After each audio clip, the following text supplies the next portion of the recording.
Paz do Senhor Jesus, boa tarde, amados irmãos, amadas irmãs.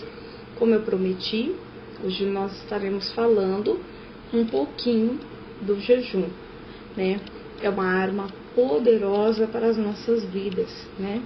Todo cristão deve aprender que com a oração também necessitamos do jejum.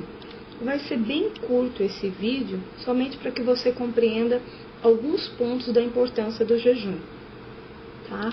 O jejum é uma abstenção de alimentos para finalidades espirituais, por um período definido e um propósito específico. Quer dizer, você tem, quando entrar no jejum, tem que ter um propósito definido e um horário definido, tá? O propósito tem que ser específico.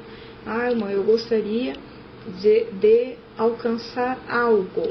Então, coloca este propósito especificamente para Deus quando você for iniciar esse jejum, tá? E o jejum é uma abstenção de alimentos, que pode ser de água e alimentos, ou pode ser somente dos alimentos, por algum período de tempo. Não pode ficar, nós sabemos que o ser humano ele pode ficar sem comer por 3 dias, mas ele não sobrevive sem água por 24 horas, tá? Então, nós precisamos tomar cuidado com certos ensinos, onde fala para você ficar dias e dias sem comer, dias e dias em jejum também, tá? Olhando pela palavra. A Bíblia, ela ordena o jejum, tá bom? Todo cristão conhecedor da palavra sabe que deve fazer o jejum. O jejum no Velho Testamento, apesar de ser uma recomendação bíblica, no Antigo Testamento, no tempo da lei, né, o jejum era um modo de expiação. Era quando era feito algum tipo de sacrifício, era oferecido também o jejum para perdão de pecados, para que pudesse ter a direção de Deus para algo, né? E isso se chama oração. Com jejum se chama consagração. Toda vez que você ouvir o seu pastor, a sua missionária, o seu pastora, dizendo assim, olha, vamos se consagrar, significa que é jejum e oração, tá? Não dá para fazer jejum sem oração, não dá para fazer oração sem pensar na consagração, sem pensar no jejum, tá bom? Então, se você vai para uma consagração de manhã, você tem que estar de jejum, tá?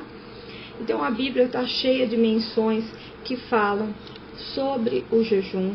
Entre elas, eu gostaria que você lesse aí Mateus capítulo 6, versículo 16 até o 18, e Lucas capítulo 5, versículo 33 ao 35. E depois nós vamos discutir sobre essas duas palavras que o próprio Senhor Jesus Cristo, no Evangelho de Mateus e no Evangelho de Lucas, ele fala sobre o jejum. Ele fala sobre o dever de nós praticarmos o jejum e Jesus espera isso de nós. E nós vamos ver nessas duas menções das palavras, tá? De Mateus capítulo 6 e de Lucas capítulo 5. O próprio Senhor Jesus Cristo, ele jejuou, né? Quando nós lemos em Atos, nós vemos lá também em Mateus capítulo 28, versículo 20, o modo correto de jejuar, tá? O propósito do jejum. O jejum não muda a Deus. Então, o propósito do jejum não pode ser para Deus mudar uma promessa, para Deus melhorar promessas, para Deus... Você não pode manipular Deus, entendeu? Então, o jejum não é para você engarear mais fundos, não é para você engarear mais coisas. O jejum não é para isso. O jejum, ele tem o propósito de transformação espiritual.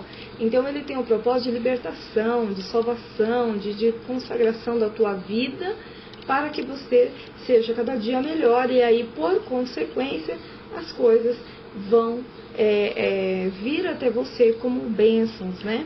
Vão vir até a sua vida. O jejum deixa o nosso espírito mais atento e mortifica a carne. Então, a pessoa que vive em jejum, ela está vivendo em espírito, ela vive em espírito e mortifica a sua carne, os desejos da carne que estão lá em Gálatas, no capítulo 5, né? Nós lemos lá em Gálatas no capítulo 5, todos aqueles desejos da carne, as obras da carne e depois as obras do Espírito. Se você está cheio do Espírito, porque você vive uma vida de jejum, uma vida de oração, você vai praticar as obras do Espírito.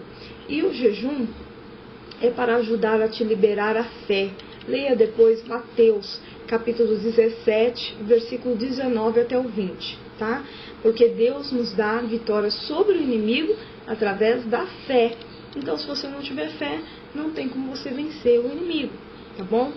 Então, para que nós possamos fazer esse propósito do jejum, nós mortificando a nossa carne, quer dizer, matando a nossa carne, nós conseguimos a consagração, o arrependimento de pecados, algumas aflições que são dissipadas, enfermidades. Nós nos preparamos para interceder, nós nos preparamos para a batalha, nós nos preparamos para estar com o Senhor, nós nos preparamos quando nós estamos jejuando para enviar missionários e sermos missionários. Nós nos preparamos quando estamos jejuando para ordenar ministros, quer dizer, para preparar pastores, pastoras, missionários, para não ser do homem, mas ser de Deus, aquela visão de você consagrar alguém, porque a pessoa já trabalha, você está prestes a assistir a um curso já trabalha. E gratuito Então, aqui na Educar. por causa disso, você deve fazer o jejum, tá bom? Depois eu vou estar falando sobre os 3 tipos de jejum, mas eu gostaria que você visse esse vídeo primeiramente. Que Deus te abençoe, fique na paz, até mais tarde.